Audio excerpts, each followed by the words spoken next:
Bonjour bien-aimés, bonjour aux serviteurs et aux servantes de notre Seigneur et Sauveur Jésus-Christ. Bonjour à tous les chrétiens, bonjour à toutes les chrétiennes, bonjour à tous ceux qui ont la foi et qui marchent par la foi tous les jours et qui se perfectionnent avec notre Seigneur et Sauveur Jésus-Christ. Je viens ici, à travers cette vidéo, parler d'un sujet qui s'appelle la perfection. Je viens ici parler de la perfection. Et ce qu'il faut savoir en ce qui concerne la perfection, c'est que le Seigneur Jésus a dit, soyez parfaits comme votre Père Céleste est parfait. C'est-à-dire que Dieu attend de nous que nous soyons parfaits. Et maintenant, je vais vous expliquer à peu près ce que c'est que la perfection. La perfection, c'est lorsque tu es capable de faire exactement ce que Jésus-Christ faisait sur la terre. C'est-à-dire, tu es capable de ressusciter les morts, tu es capable de multiplier le pain, tu es capable de marcher sur l'eau, tu es capable d'avoir compassion des malades, tu es capable de lire les pensées des gens, comme Jésus lisait les pensées, tu es capable d'avoir la sagesse extraordinaire que Jésus avait, parce que les Écritures disent que Jésus avait une sagesse extraordinaire, et avec cette sagesse-là, il réduisait au silence les pharisiens ainsi que les contradicteurs. Donc, si tu es capable de faire tout ce que Jésus faisait, alors tu as atteint la perfection.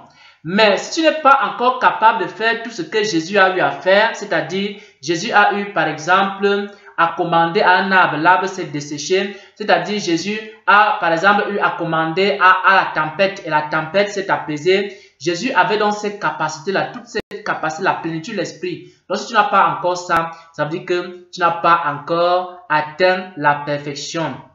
Maintenant, la question qui se pose, c'est que si je n'ai pas encore atteint la perfection, est-ce que ça veut dire que je suis perdu? Je dis ceci, tu n'es pas encore arrivé au niveau de Jésus. C'est-à-dire, tu n'arrives même pas encore à ressusciter les morts, tu n'arrives même pas encore à marcher sur l'eau, tu n'arrives même pas encore à donner ta vie comme Jésus a donné sa vie. Parce que Jésus a donné sa vie, mais toi, tu as encore la peur même dans ton cœur, tu n'es pas encore arrivé à ce niveau-là. Alors, est-ce que ça veut dire que tu es perdu et que tu ne peux pas aussi entrer dans le royaume des cieux? C'est ce dont je vais te parler ici. Donc, même si tu n'as pas encore atteint la perfection, Dieu peut toujours te prendre.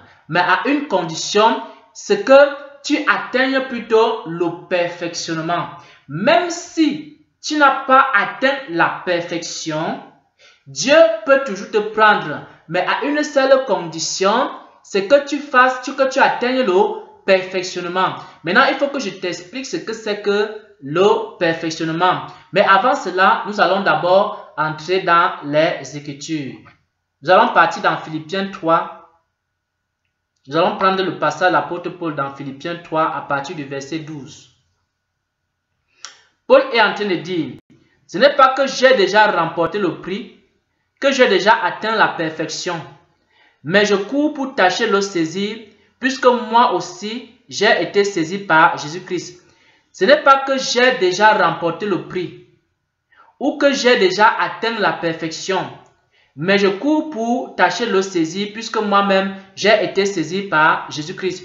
Bien-aimés frères et sœurs, il y a quelque chose que j'aimerais te dire d'abord, c'est que tous les disciples de Jésus-Christ, tout ce qu'ils faisaient, le but de leur vie sur la terre, c'était de chercher à devenir parfait comme Jésus est parfait. Donc, c'était le but de tout ce qu'ils faisaient sur la terre. Que ce soit l'apôtre Paul, que ce soit l'apôtre Pierre, que ce soit l'apôtre Jean, que ce soit l'apôtre Jacques, que ce soit tous les chrétiens qui étaient dans cette période-là, on leur avait enseigné quelque chose, ce que je t'enseigne aujourd'hui, le perfectionnement. On leur avait enseigné la doctrine du perfectionnement. C'est quoi? C'est que chaque jour, tu dois travailler, comme l'apôtre Paul est en train de dire dans Philippiens 3, verset 12. C'est que tu n'as pas atteint la perfection, c'est vrai. Mais tu travailles chaque jour pour atteindre la perfection. C'est ça qu'on appelle le perfectionnement. Concrètement, je vais te donner un exemple. Et là, je m'adresse à un chrétien ou à une chrétienne qui a peut-être 2 minutes seulement de prière. Donc, tu pries peut-être 2 minutes seulement. Ou tu pries seulement 5 minutes. Et tu es découragé parce que tu as entendu que non, il y a des hommes de Dieu qui prient 4 heures. Les autres prient toute la nuit. Et puis, toi, tu n'arrives même pas à jeûner jusqu'à midi. Et tu entends qu'il y a des gens qui jeûnent 40 jours de jeûne. Mais toi, tu n'arrives même pas à jeûner jusqu'à midi seulement. Donc, je vais t'expliquer un peu le perfectionnement. Peut-être tu es découragé. Parce que quand les gens rendent leur témoignage, tu dis, est-ce que moi aussi je suis chrétien? Le perfectionnement, c'est quoi? Le perfectionnement, c'est que tu es en train de prier 2 minutes par jour. Ce n'est pas grave. Commence à demander à Dieu de te donner la force de prier maintenant 5 minutes. Donc, c'est ça le perfectionnement. Tu pries, tu as commencé, quand tu commences à prier, tu demandes, tu dis à Dieu, oh Seigneur, mon Dieu, mon roi, je t'aime beaucoup, tu es mon Jésus que j'aime, tu es mon Jésus que j'adore, je t'adore, et après tu t'endors. Alors, tu te réveilles encore, tu commences à pleurer. Tu dis, oh Seigneur Jésus, je voulais même prier toute la nuit comme j'avais entendu que toi tu avais prié toute la nuit. J'avais entendu, il y a un serviteur qui avait dit qu'il a prié toute la nuit. Mais j'ai commencé à prier, j'ai même pas fait 2 minutes, je me suis endormi. Donc, le perfectionnement, c'est quoi? Le perfectionnement, c'est que tu n'arrives pas à prier toute la nuit comme Jésus. Parce que Jésus, la perfection, c'est que tu pries toute la nuit. Mais le perfectionnement, c'est que tu travailles chaque jour pour être capable d'atteindre ces résultats. Donc, quand tu pries 2 minutes, tu commences à dire à Dieu, vraiment, moi, je n'arrive pas à prier plus de 2 minutes. Et alors, donne-moi, s'il te plaît, Seigneur Jésus, tu sais que je t'aime, j'ai envie de passer beaucoup de temps avec toi. Mais comment je n'arrive à passer que 2 minutes avec toi? Qu'est-ce que je peux te dire en 2 minutes? Et puis, je m'endors. Donc, Seigneur, donne-moi quand même la capacité d'aller même à 5 minutes. Tu commences à faire, tu arrives à 5 minutes. Dès que tu arrives à 5 minutes, tu dis à Dieu que non, les 5 minutes là, je t'aime tellement que j'ai envie de causer avec toi 10 minutes. Quand tu arrives à 10 minutes, tu dis que non, l'amour pour moi est tellement grand que je ne peux pas causer seulement avec toi 20 minutes. Alors tu demandes à Dieu la capacité. Dieu te donne la capacité de prier 20 minutes. Quand tu arrives à 20, tu demandes à Dieu la capacité de prier 30. Quand tu arrives à 30, Dieu t'ajoute la capacité d'arriver à 50. Quand tu arrives à 50, tu commences à prier 1 heure. Quand tu arrives à 1 heure, tu commences à prier 2 heures. Quand tu arrives à 2 heures, tu commences à prier 3 heures. C'est ça le perfectionnement. Bien aimé, voici ce qu'on appelle le non-perfectionnement maintenant. Et c'est ça qui est dangereux. Et c'est pour ça que des gens sont rejetés par le Seigneur. Le non-perfectionnement, c'est quoi? C'est que tu pries tes 2 minutes.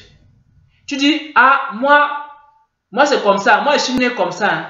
Moi, ma part, c'est que je prie seulement 2 minutes. Après 1 an, tu pries seulement 2 minutes. Après 2 ans, tu pries toujours tes 2 minutes. Après 4 ans, c'est toujours tes 2 minutes. Après 6 ans, c'est toujours tes 2 minutes. Après 10 ans, tu es toujours dans tes 2 minutes. Alors, à ce moment-là, tu n'es pas en train de faire le perfectionnement. Et c'est là où le Seigneur ne va pas te prendre. Mais si tu es dans le perfectionnement, tu es dans tes 2 minutes, tu arrives même à 3, après tu arrives à 4, après tu arrives à 5, après tu arrives à 10.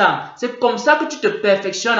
Je vais encore te donner un autre exemple qui concerne le perfectionnement. Le perfectionnement, c'est que il y a des gens, par exemple, ils peuvent lire la parole de Dieu toute la nuit, toute la journée, toute la nuit. Peut-être tu as entendu du témoignage du frère Xavier te dit que non, depuis il lisait la parole de Dieu du matin jusqu'au soir, il était en jeûne. Il recevait les révélations, etc. Et toi, tu es découragé, tu dis que non, je n'arrive même pas à lire les Écritures. Et puis tu prends Jean, on t'a dit qu'il faut lire l'épître de Jean. Tu prends l'épître de Jean comme ça, tu lis, tu commences. Au commencement était la parole était avec Dieu, la parole était Dieu, en elle était la vie était la lumière des hommes, la lumière brille au sein des ténèbres, les ténèbres l'ont reçu, à tous ceux qui l'ont reçu, à tous ceux qui l'ont accueilli, elle a donné le pouvoir de devenir enfant de Dieu. Tu dors.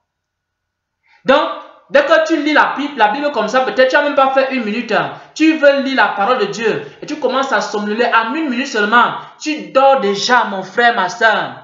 Alors, ne t'inquiète pas mon frère. Si tu es encore dans cette situation-là, ce n'est pas très grave. Mais commence à demander à Dieu. Tu lis peut-être la parole, la Bible seulement 1 minute. Commence à demander à Dieu que bon, Seigneur, comme tu vois là, moi je veux comprendre aussi parce que moi j'ai la sagesse humaine. Donc je veux aussi avoir la sagesse de Dieu. Mais là, je sais que ta sagesse, elle se trouve dans les Écritures. Et c'est l'Esprit aussi qui communique cette sagesse-là. Mais j'ai envie de méditer la parole de Dieu pour pouvoir la pratiquer. Mais je n'arrive même pas à lire. Donc je commence à lire seulement comme ça. En 1 minute seulement, je dors.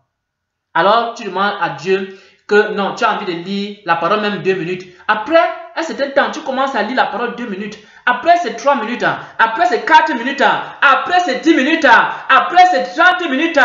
Et comme ça là, après 1 mois, 2 mois, tu commences à lire la parole de Dieu pendant 1 heure, pendant 2 heures, pendant 3 heures, pendant 4 heures, jusqu'au jour où tu vas lire la parole de Dieu toute la journée. Bien aimé, c'est ça qu'on appelle le perfectionnement. C'est-à-dire quoi? C'est-à-dire que tu commences à lire aujourd'hui, tu lis demain, et puis tu progresses, tu vas de progrès en progrès. Jusqu'à ce que tu arrives donc à lire la parole de Dieu toute la journée. Donc ne te décourage pas. Tu es encore au petit niveau, mais ne sois pas découragé mon frère. Ne sois pas découragé ma soeur. N'abandonne pas. Ne dis pas que c'est trop dur. Ne dis pas que non, moi je n'arrive même pas. J'entends les autres, mais ils n'arrivent même pas. Mais commence petit, au fur et à mesure, tu es en train de te perfectionner. Mais le danger c'est quoi? C'est ce qu'on appelle le non-perfectionnement. Que tu dis que non, moi je lis la parole de Dieu, c'est seulement mes 1 minute là. Je ne veux même pas aller au-delà des 1 minute. C'est comme ça que moi je suis. C'est comme ça que moi je suis. Moi je suis comme ça. Et après 3 ans, 4 ans, tu es toujours dans tes 1 minute. Si tu es dans ce cas-là, alors à ce moment-là, tu n'es pas en train de te perfectionner. Il faut que tu passes de tes 1 minute à 2 minutes. Alors tu es dans le perfectionnement. Le perfectionnement, c'est encore quoi, mon frère? C'est encore quoi, ma soeur? C'est qu'en réalité, tu es né de nouveau en Jésus-Christ. Et de temps en temps, Dieu commence à mettre dans ton cœur des petits désirs d'aller donner à quelqu'un à manger, quelqu'un qui a faim, tu donnes à manger, quelqu'un qui a soif, tu lui donnes à boire, etc. Donc, Dieu commence à te pousser à aimer ton prochain. Dieu te met devant toi une personne qui est dans le besoin. Donc, tu aides cette personne-là. Peut-être avec tes 5 euros, tu aides la personne là. Peut-être avec tes 10 euros, tu aides la personne là. Peut-être avec tes 25 euros, tu aides la personne là. Donc, c'est ça. Tu n'es pas encore tu n'as même pas encore ouvert l'orphelinat. Mais tu aides déjà les orphelins. Tu n'es pas encore arrivé au niveau des gens qui ouvrent des grands orphelinats, qui font des grandes œuvres. Mais le perfectionnement, c'est quoi? Tu commences par des petites œuvres. Tu rencontres quelqu'un qui est dans le besoin. Tu l'écoutes, tu le soutiens, tu l'aides, ainsi de suite. Jusqu'au jour, tu vas commencer à aider 2 personnes. Tu vas commencer à aider 3 personnes. Tu vas commencer à aider 5 personnes. Tu vas commencer à aider 10 personnes. Jusqu'à ce que tu vas devenir comme Corneille. Parce que Corneille n'est pas devenu Corneille en un seul jour. Corneille aidait les gens. Il aidait tellement les gens. Il faisait les aumônes jusqu'à ce que c'est arrivé au ciel. Et Dieu a envoyé son serviteur, l'apôtre Pierre, pour aller rendre visite à Corneille et aller donner la vie à Corneille. Mais Corneille n'a pas commencé. Il commence petit à petit. Tu commences à aider une personne. Tu ne vas pas devenir Corneille en un seul jour. Tu aides seulement une petite personne. Tu peux même seulement commencer à aider une demi-personne seulement. Tu aides une demi-personne jusqu'à ce que tu aides une personne. Tu commences à aider 2 personnes après. Après 1 an, tu commences à aider 3 personnes. Après 2 ans, tu commences à aider 4 personnes. C'est comme ça maintenant que tu apprendras à être quelqu'un qui fait les bonnes œuvres. Tu vas devenir comme Tabitha. La parole de Dieu dit dans Actes des Apôtres, qu'il y avait une femme qui s'appelait Tabitha. Elle faisait beaucoup de bonnes œuvres. Elle était décédée et Pierre l'a ressuscitée. Pourquoi? Parce que c'était une bonne femme qui faisait de bonnes œuvres. Elle était beaucoup appréciée, mais elle n'avait pas commencé forcément comme ça. Elle avait commencé petit à petit jusqu'à ce qu'elle s'est perfectionnée. Donc, peut-être on t'a dit qu'il faut rendre visite aux orphelins, aux nécessiteux, etc., etc. Et ça te frustre. Quand tu vois les grandes œuvres que les gens font, tu dis que non, moi je ne peux même pas encore arriver à ce niveau. Prends seulement une seule petite personne, même ton petit frère, même ta petite soeur, peut-être qui ne travaille pas encore. Commence à l'aider. Commence à aider même peut-être quelqu'un dans ton quartier. Commence à aider même peut-être quelqu'un qui vient de temps en temps toquer à ta porte. Donne-lui seulement à manger. Seulement ne serait-ce que ça. Commence par là. Tu ne vas pas devenir quelqu'un qui fait les grandes œuvres en un seul jour. Commence à aider même quelqu'un qui vient. Il toque à ta porte. Et quand il commence à parler, il te dit que non, voilà, je n'ai pas mangé. Prends le reste de nourriture qui est dans ta marmite. Donne-lui ça. Donne-lui ça. Et c'est comme ça, après Dieu va t'envoyer 2 personnes. Tu vas commencer à aider une seule personne. Après tu vas donner la nourriture à 2 personnes. Après tu vas commencer à donner la nourriture à 3 personnes. Après tu vas commencer à donner à 4, à 5, à 6, à 7. Et c'est comme ça que tu vas commencer maintenant à faire les grandes œuvres, les grandes libéralités. C'est ça qu'on appelle le perfectionnement. Maintenant, le non-perfectionnement, c'est quoi? Le non-perfectionnement, c'est dire que non, voilà, vraiment, moi je suis comme ça, vraiment, et puis moi je n'ai rien, et puis moi je suis comme ça, je ne peux même pas aider quelqu'un, et puis moi je n'ai même pas un gros salaire, et puis moi je n'ai même rien du tout dans la vie, et puis je demande à Dieu, depuis Dieu ne me donne rien, et puis etc. etc. Alors que tu peux donner seulement un verre d'eau à quelqu'un, mais tu n'as rien, mais tu as quand même un verre d'eau. Donc Jésus a dit que si quelqu'un donne ne serait-ce qu'un verre d'eau, donc tu peux même, tu as ne serait-ce qu'un verre, comment tu as donné ton petit verre d'eau là? Ton petit verre d'eau, ne dis pas que je n'ai rien, c'est un verre d'eau seulement. Donne seulement un verre d'eau. Après maintenant, Dieu va te donner davantage. Après tu pourras donner 2 verres d'eau. Après Dieu va encore te donner davantage. Après tu pourras donner 2 verres d'eau et ensuite tu pourras donner un morceau de poisson. Après Dieu va encore te bénir. Après tu pourras donner 2 verres d'eau, un morceau de poisson et après tu pourras donner encore de l'argent. Donc c'est comme ça le perfectionnement. Le non-perfectionnement, c'est quoi mon frère? C'est de dire que non, voilà, moi je suis comme ça, vraiment dans ma famille c'est comme ça, dans mon église c'est comme ça, etc. Maintenant, je vais m'adresser aux serviteurs de Dieu. J'ai expliqué aux chrétiens ce que c'est que le perfectionnement et comment ils peuvent se perfectionner chaque jour. Je vais maintenant m'adresser aux serviteurs de Dieu. Bien-aimés frères et sœurs, Dieu nous a établis en tant que serviteurs de Dieu pour une seule raison. C'est le perfectionnement des enfants de Dieu. Paul dit ceci. Dieu a donné les uns comme apôtres, les autres comme prophètes, les autres comme pasteurs, les autres comme docteurs, les autres comme évangélistes. Ce n'est pour quel but, frère? Tu connais les Écritures, c'est pour le perfectionnement des chrétiens, pour le perfectionnement des saints. Donc, la raison pour laquelle tu es pasteur, c'est pour que les fidèles qui sont dans ton église se perfectionnent. Donc tu dois travailler avec les fidèles de ton église pour que chaque jour, ils se perfectionnent. Tu es peut-être prophète. Le but de tes paroles, les paroles que Dieu te donne, n'ont qu'un seul but, c'est perfectionner les enfants de Dieu. Alors, il faut que ces paroles qu'il te donne, ce n'est pas pour frapper ta main sur la poitrine et dire que je suis un grand prophète. C'est pour perfectionner les enfants de Dieu. Donc, tu es peut-être apôtre. Dieu t'a donné les miracles, les signes, les prodiges. Tous ces signes de l'apostolat sont avec toi. Ce n'est pour qu'un seul but. Le but des miracles a été donné. Pourquoi? Les miracles ont été donnés pour quelle raison? Pour perfectionner les saints, pour perfectionner les chrétiens. Peut-être tu es enseignant la parole de Dieu. Alors, l'enseignement n'a qu'un seul but. Tous les enseignements que tu dois donner ne doivent avoir qu'un seul but. C'est rendre les hommes meilleurs, c'est rendre les chrétiens meilleurs, c'est les perfectionner, c'est les pousser à être encore plus semblables à Christ, être transformés par cette image-là. Ne vous conformez pas au siècle présent, soyez transformés par le renouvellement de l'intelligence afin que vous discerniez quelle est la volonté de Dieu. Afin que vous connaissiez ce qui est bon, ce qui est agréable, ce qui est parfait. Donc, tu es serviteur de Dieu. Ton rôle en tant que serviteur de Dieu, c'est perfectionner les enfants de Dieu. N'encourage pas les enfants de Dieu à rester au même niveau. Il faut toujours les encourager à faire des progrès avec Christ, à améliorer leur relation avec Dieu, à améliorer leur amour pour Dieu, à améliorer leur obéissance envers Dieu, à améliorer leur communion avec Dieu, à améliorer leur relation avec Dieu. C'est comme ça que tu vas perfectionner les enfants de Dieu. Et alors, à ce moment-là, tu auras accompli la volonté de Dieu. Donc, le but de tout ministère, c'est de perfectionner les enfants de Dieu. Donc, voilà donc, bien aimé, ce que j'aimerais partager ici. C'est parler de la perfection. Ce que Dieu veut, c'est que nous soyons parfaits. Mais Dieu accepte le perfectionnement. Et nous avons vu que le perfectionnement, c'est lorsque tu travailles avec le Saint-Esprit et que chaque jour, tu es en train d'avancer et de faire des progrès. Même si les progrès ne sont pas toujours très rapides. Mais il faut seulement que chaque jour, tu fasses des progrès. Selon que l'Esprit te conduit, selon que l'Esprit te guide, selon que l'Esprit t'oriente, tu fais des progrès avec le Seigneur. Et c'est comme ça qu'au fur et à mesure, tu vas donc te perfectionner. Ne reste pas à ton niveau et dis que non, c'est comme ça que je suis. Avance avec le Seigneur, progresse avec le Seigneur. Mon frère, prends courage. Ma soeur, prends courage. Progresse avec le Seigneur. Pasteur, prends courage. Serviteur de Dieu, prends courage.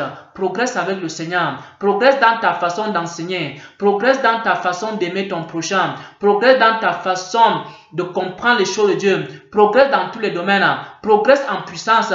Progresse en force. Progresse en vitalité. Progresse en amour. Progresse. Perfectionne-toi. Perfectionne-toi chaque jour avec le Seigneur. Alors, le Seigneur te prendra aussi. Le Seigneur te dira, bon et fidèle serviteur. Le Seigneur te dira qu'effectivement, tu as marché dans sa volonté, tu t'es perfectionné. Et même si tu n'as pas arrivé au niveau de Jésus, ce n'est pas grave. Même si tu n'as pas à la fin fait tout ce que Jésus a eu à faire, même si tu n'as pas pu faire tout ce que les grands hommes de Dieu ont eu à faire, ce n'est pas grave. Mais si chaque jour tu t'es perfectionné, mais si chaque jour tu étais en train d'avancer, mais si chaque jour tu marchais avec Dieu et que chaque jour tu faisais des progrès avec Dieu, il n'y a pas de problème. Ton Seigneur te prendra, il n'y a pas de problème. Ton Jésus te prendra, il n'y a pas de problème. Ton Dieu te prendra, il n'y a pas de problème. Le Seigneur sera avec toi, il te guidera, il t'aidera, il te protégera et il te conduira dans son royaume. Au nom de Jésus-Christ, Amen.